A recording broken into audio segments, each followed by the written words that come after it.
us about that one in, one out deal that was very much lauded by the government here earlier this year.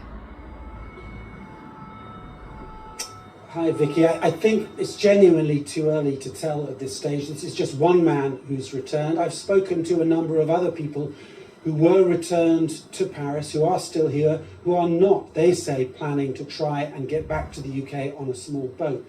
However, we have heard suggestions, at least, we haven't proved them yet, but suggestions that other people are also now planning to head to Calais to try again to get on a small boat to return to the UK, because they believe that if they can get back to the UK, maybe this time the government, the Home Office officials will listen to them more than they feel they were listened to the first time round, and that perhaps they will be allowed to stay in the UK. Although from what we understand of the system as it currently is, those people who do, if they do make it back to the UK, will simply be put straight on a plane and flown again back to France.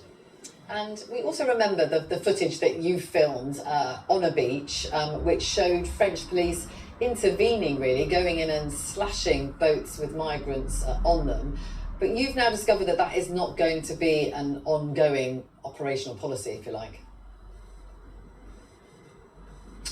So yes, that was in the summer, that slashing incident. Number 10, immediately afterwards, on seeing the footage, said it was evidence that the French police were now going to act more aggressively on the beaches and at sea. It's clear to us, it's been clear for a time, that the French police were not going to intervene more on the beaches, that was really something of a one-off. But they did tell us that they were planning to change their maritime policy and that patrol boats were going to start intercepting the smugglers' taxi boats off the coast and basically drag them back to shore.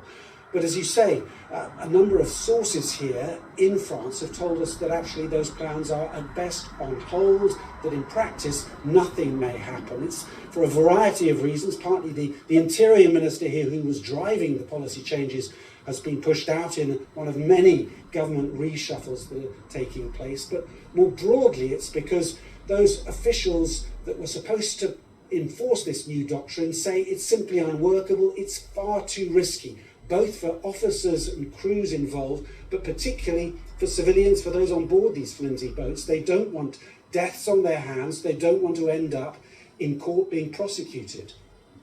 Okay, Andrew, thank you for joining us today. Good to speak to you. Chris, this deal, the one out deal, was very much lauded, wasn't it, as a breakthrough moment.